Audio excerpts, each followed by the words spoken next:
encontraram? Digo amém? Amém. Primeira epístola de Pedro nos diz assim a palavra do Senhor. Pedro, apóstolo de Jesus Cristo, aos eleitos que são forasteiros da dispersão no Ponto, Galácia, Capadócia, Ásia e Bitínia, eleitos segundo a presciência de Deus Pai, em santificação do Espírito, para obediência e a aspersão do sangue de Jesus Cristo, graça e paz vos sejam multiplicados. Bendito Deus e Pai de nosso Senhor Jesus Cristo, que segundo a sua muita misericórdia nos regenerou para uma viva esperança. Aleluia. Mediante a ressurreição de Jesus Cristo dentre os mortos, para uma herança incorruptível, sem mácula, imarcessível, reservada nos céus para vós outros. Podemos assentar. Aleluia. Em nome do Senhor Jesus. Glória a Deus. Bendito é o nome do Senhor. Nós acabamos de louvar Maranata. É sobre essa expressão que nós vamos falar um pouquinho nesta noite.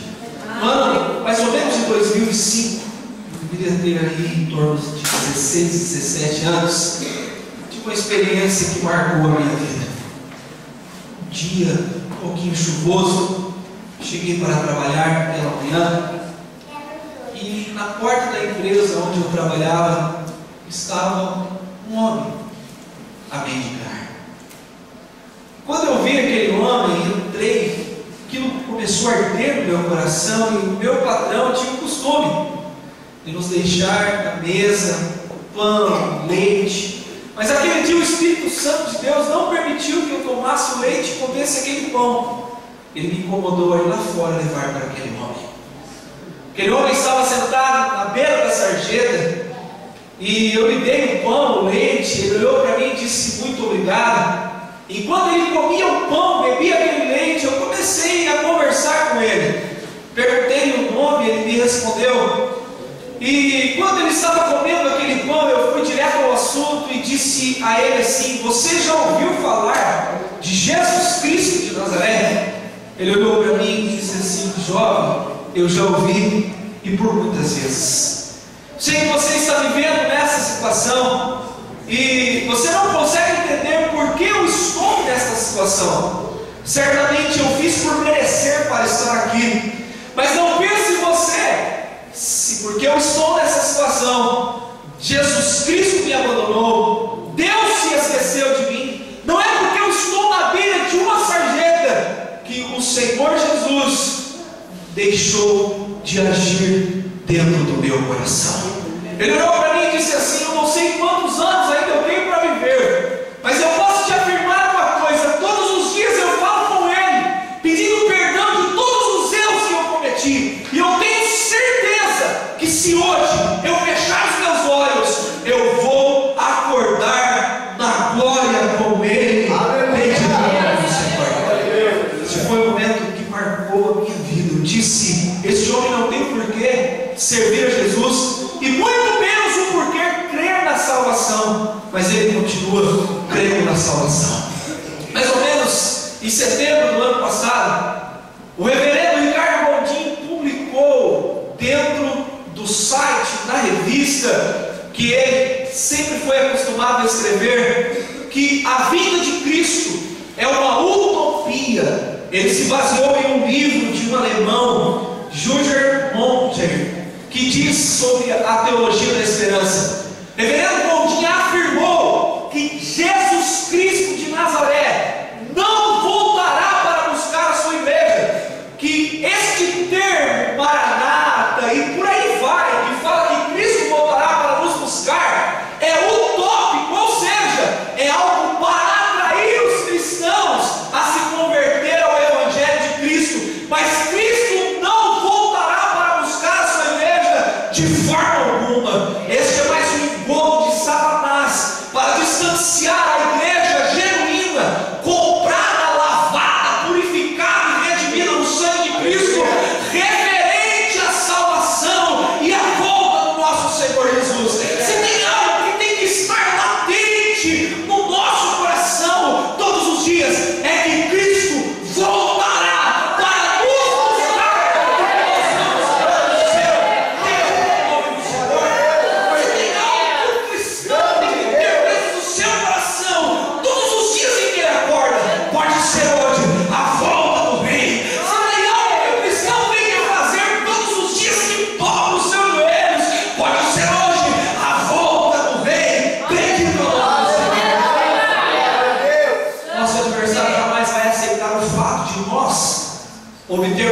salvação mediante o sangue de Cristo, privilégio que ele jamais vai ter. Todos os dias, ver o seu adversário procura por se distanciar da presença do Senhor. É verdade. Não foi diferente com os irmãos da Ásia Menor, no qual Pedro escreveu, mais ou menos no ano 60 e 63 depois de Cristo.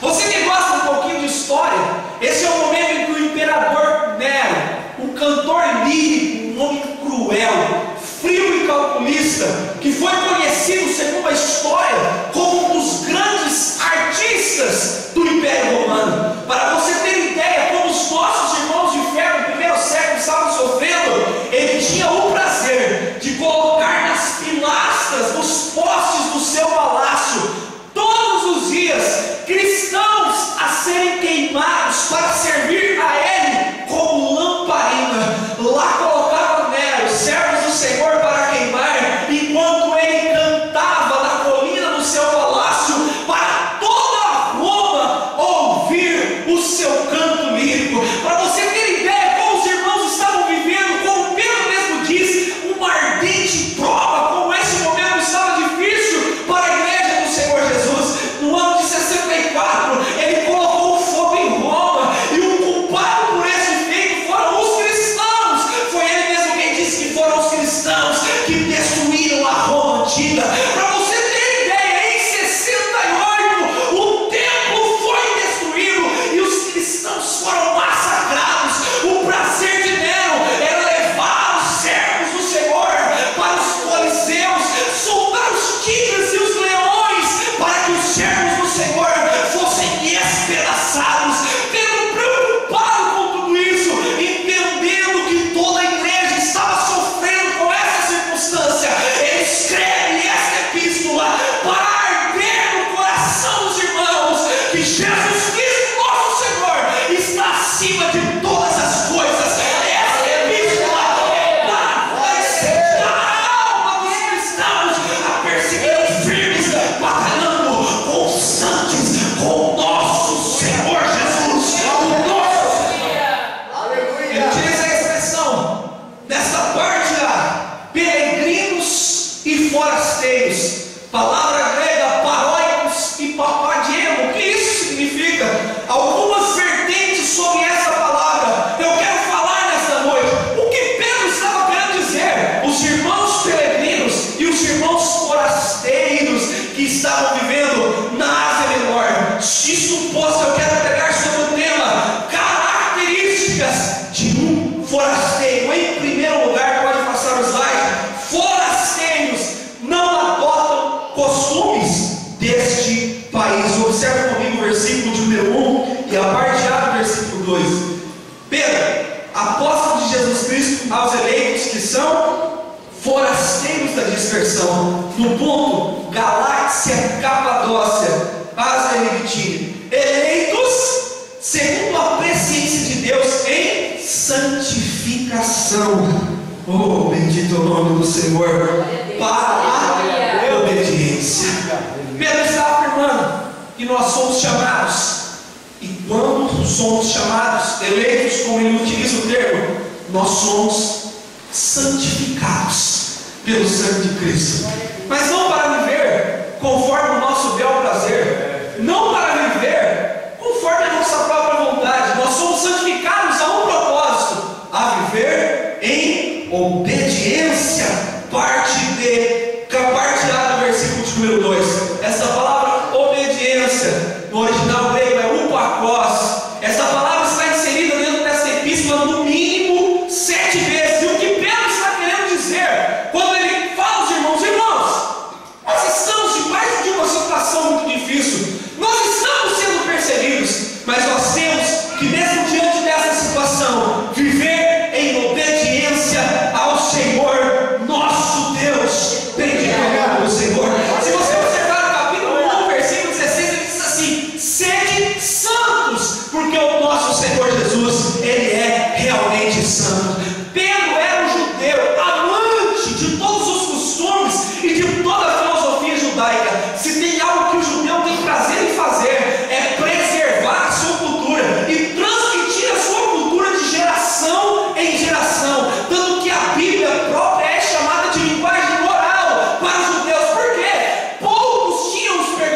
mas todos os judeus conheciam a história de Abraão, a história de Moisés, a história de Jacó, e assim sucessivamente. Todos os judeus tinham o prazer de preservar a sua cultura, de manter a sua cultura dentro do coração, e é isso que Pedro está dizendo ao falar com os irmãos. Nós somos forasteiros, nós temos uma cultura, a nossa cultura não é desse mundo, por isso nós não podemos viver como esse mundo. Nós pertencemos a Deus, nós pertencemos aos céus, e por isso nós temos que ser diferentes do Senhor, e por isso nós temos que divergir de toda a filosofia mundana, de tudo que o mundo pensa.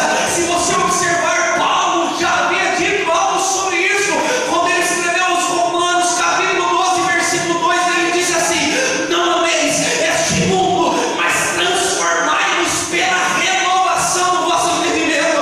Sabe o que Paulo está querendo dizer?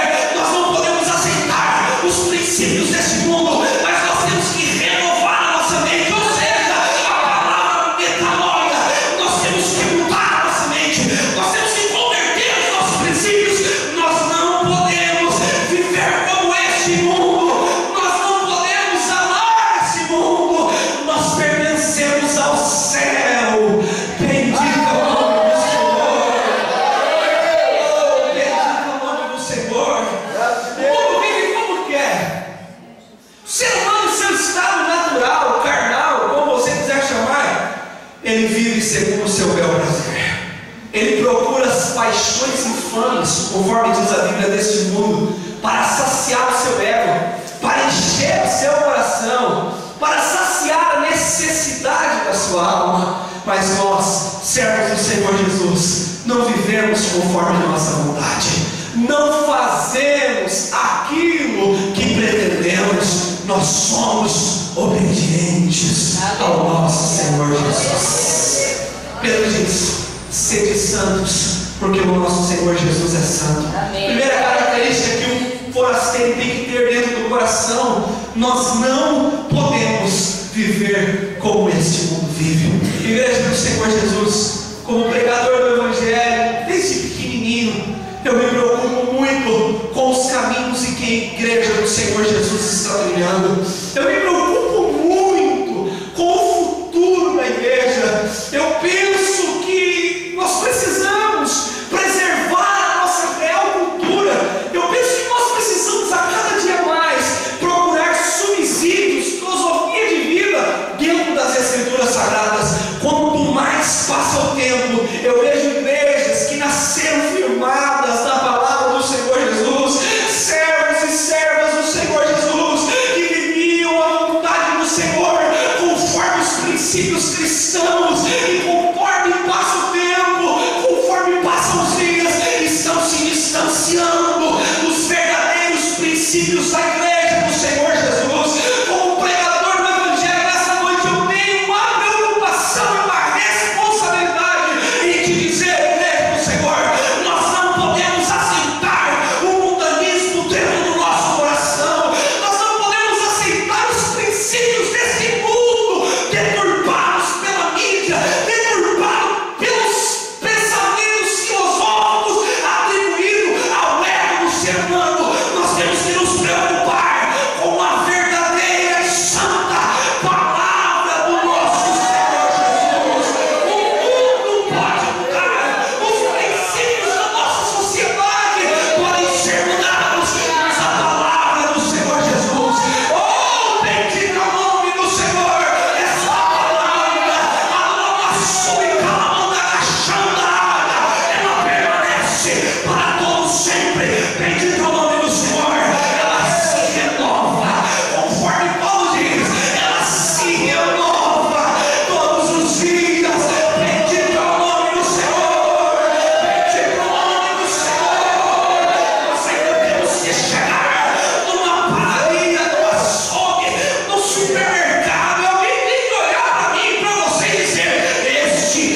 Vale a pena negligenciar os prazeres deste mundo para fazer a vontade do nosso Deus. Você pode dizer isso para o irmão que está do teu lado. Vale a pena negligenciar este mundo para fazer a vontade do nosso Deus. Bendito é o nome do Senhor. Oh, bendito é o nome do Senhor. Segunda característica de um forasteiro. O forasteiro, ele sempre sabe que os seus sofrimentos sempre serão passageiros. Oh, bendito é o nome do Senhor. Parte B do versículo de número 2. E a aspersão do sangue de Jesus Cristo, qual nos traz graça e paz, estas sempre nos serão multiplicadas. Glória a Deus. Pedro entendia que os irmãos estavam sofrendo. Pedro entendia que tudo estava difícil. Pedro entendia que ver o esposo, a esposa, o filho, a filha ser levado para o Coliseu não era fácil. Pedro entendia que os irmãos estavam realmente debaixo de um sofrimento. Pedro entendia que os irmãos estavam passando, conforme ele disse no capítulo 4, versículo 12, sobre uma ardente prova. Por isso que o tema dessa epístola é o sofrimento por amor a Cristo.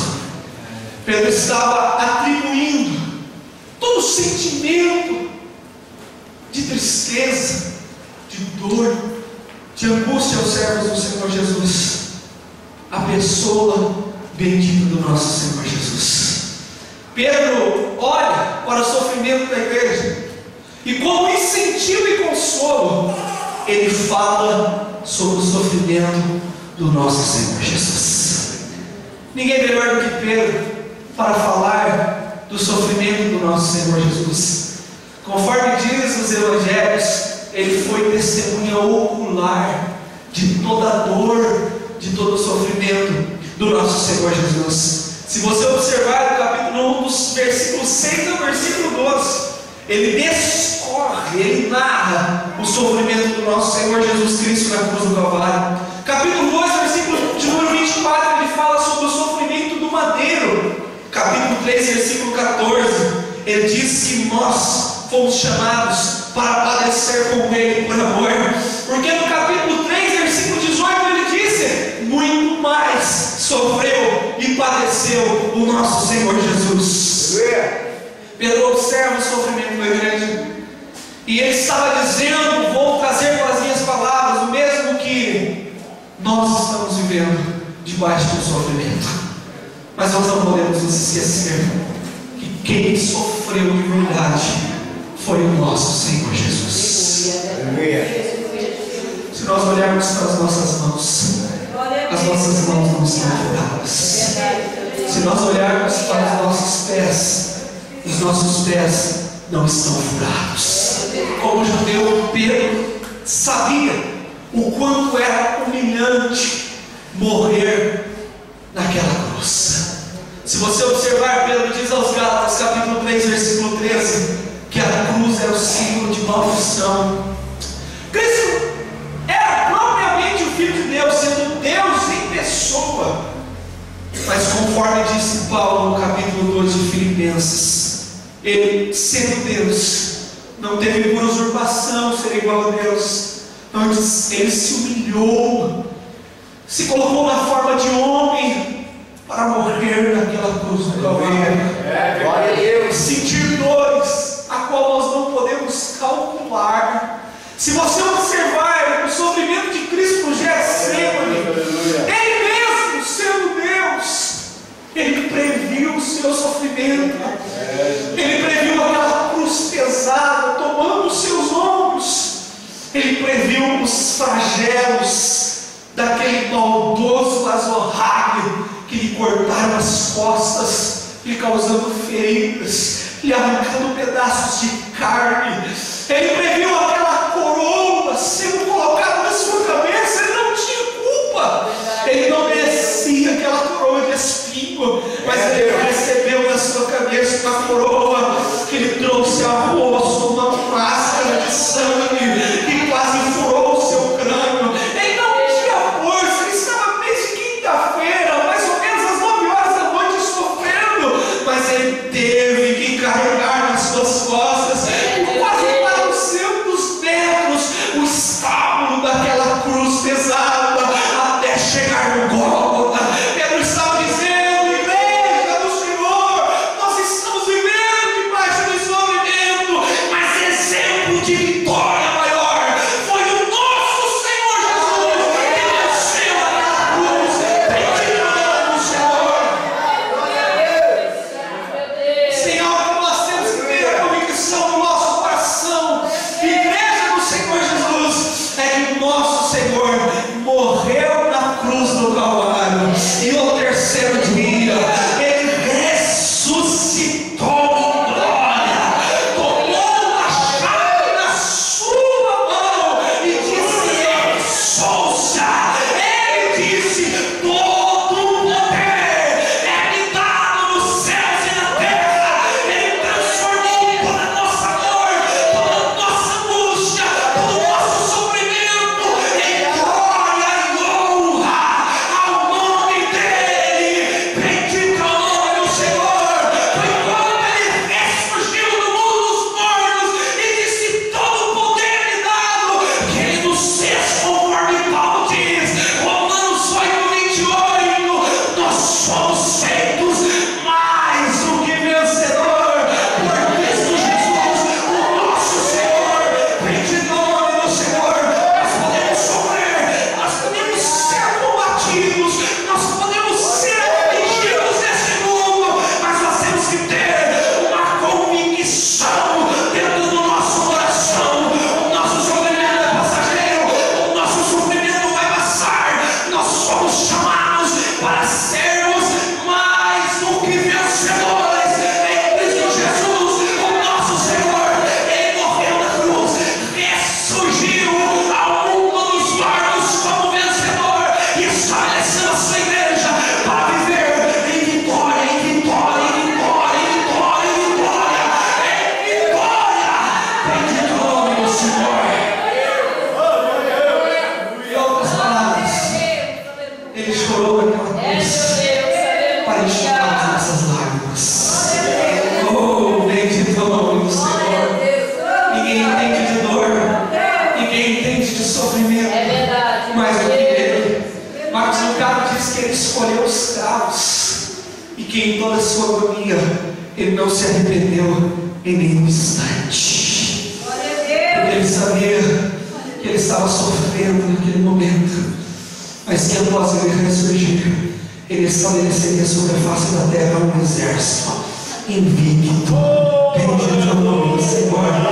Seu adversário pode se levantar todos os dias contra você, ele pode utilizar as artimanhas que ele quiser, ele pode tentar de todas as formas, mas ele não pode te destruir, porque ele já foi vencido por Jesus lá na cruz do Calvário. Bendito é o nome do Senhor. O nosso sofrimento dura até a permissão de Deus, e em todas as coisas nós temos uma lição de Deus para aprender, e quando o Senhor nos ensina o que ele quer nos ensinar, nós nos levantamos mais fortalecidos pelo nosso Senhor Jesus. Eu não sei quanto tempo dura o seu sofrimento, se é 5, se é 10, se é 1, se é 20 anos, eu não sei, se faz meses. De uma coisa eu sei: ele está debaixo da autoridade de Deus, está debaixo do decreto real, e quando o Senhor decretar o fim, está posto o fim, e o nome dele vai ser glorificado.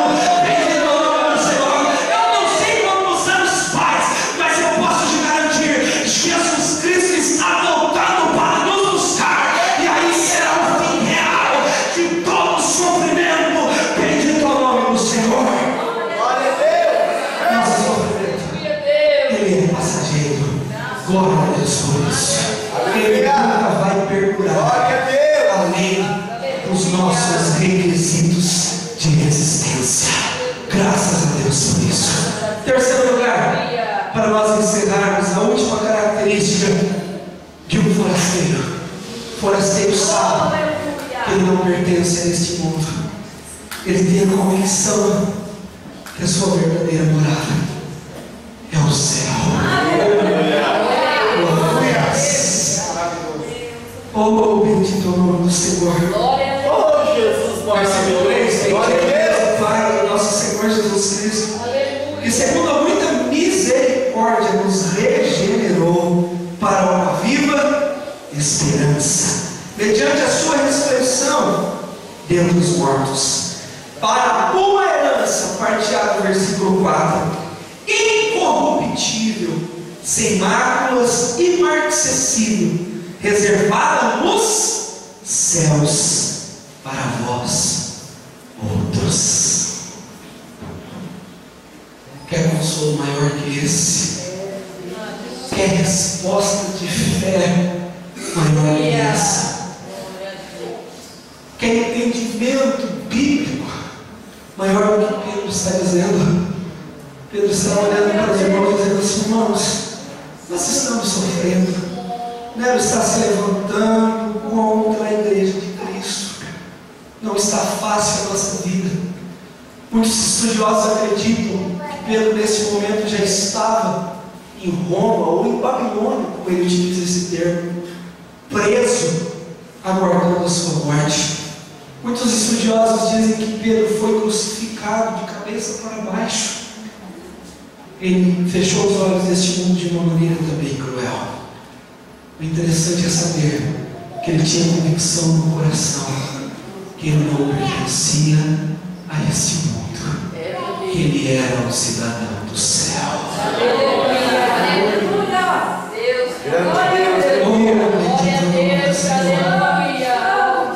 Você está nesse mundo só de passagem.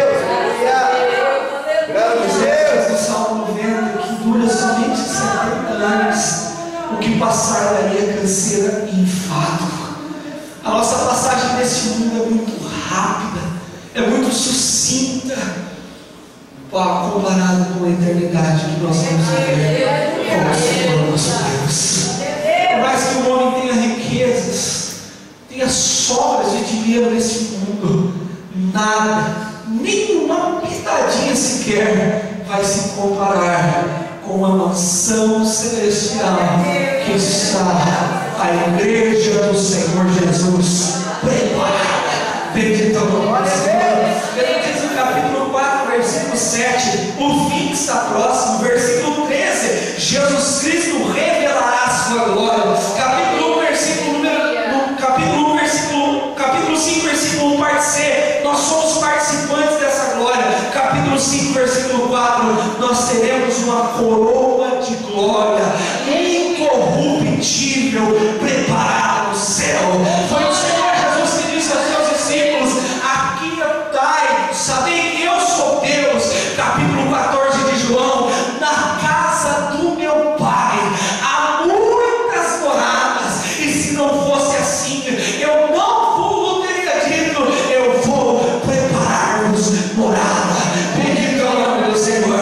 Talvez você não tenha uma casa bonita nesse mundo, talvez a sua casa nem própria é, mas de uma coisa eu posso te garantir: você terá. Se vai ser de ouro, se vai ser de prata, se vai ser de rubi, eu não sei dizer. Teólogos dizem que é uma linguagem simbólica no livro de Apocalipse. Eu não sei como vai ser o céu, mas eu sei que Paulo foi lá e ele disse no capítulo 12 de 2 Coríntios: eu vi coisas inefáveis que ao homem não é digno de falar.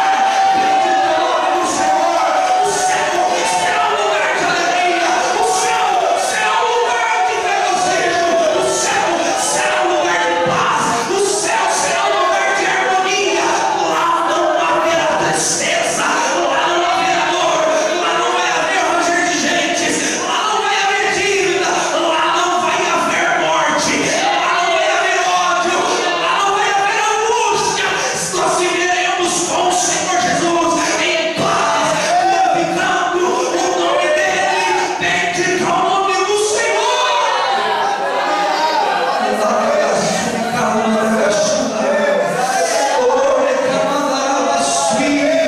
Adora ele, adora ele, adora ele, adora ele. Pode ser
Somos